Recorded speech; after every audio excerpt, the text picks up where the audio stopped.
গুচ্ছের B ইউনিটে এবছর cut mark কত হতে পারে এবং মেরিট পজিশন কত পর্যন্ত নিশ্চিত চান্স হবে আমরা এই ভিডিওতে ব্যাখ্যা বিশ্লেষণ করে দেখব। চলো শুরু করা যায়।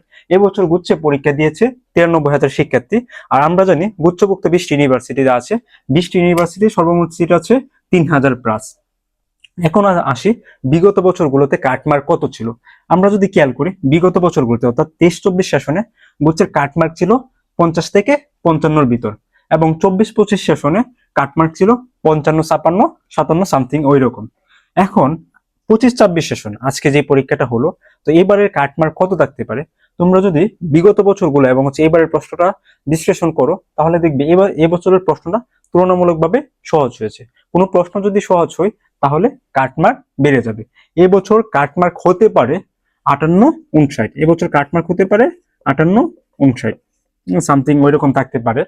এখন আসি যে মেরিট পজিশন কত থাকলে বা মেরিট পজিশন কতর ভিতর থাকলে নিশ্চিত চান্স হবে বা আমি আশা রাখতে পারি। যাদের মেরিট পজিশন 1 থেকে 5,000-এর ভিতর থাকবে, 5,000, 5,500-এর ভিতর থাকবে, তারা গুচ্ছভুক্ত যে ইউনিভার্সিটিতে ভর্তি হওয়ার জন্য আশা রাখতে পারেন। ওইটি আসি, যদি কোনো শিক্ষার্থী 65+ পায়, কোনো শিক্ষার্থী 65+ পায়, তাহলে তো এক ক্যাটাগরির যেসব ইউনিভার্সিটি আছে ওই ইউনিভার্সিটি যে কোনো সাবজেক্টে তার পছন্দ অনুযায়ী সাবজেক্টে ভর্তি হইতে পারবে অনায়াসে। কি হইতে পারবে? অনায়াসে। যদি কোনো শিক্ষার্থী 65+ পায় তাহলে যে কোনো শিক্ষার্থী তাহলে এক ক্যাটাগরি ইউনিভার্সিটি গুলোতে তার পছন্দের সাবজেক্ট অনুযায়ী ভর্তি হতে পারবে অনায়াসে।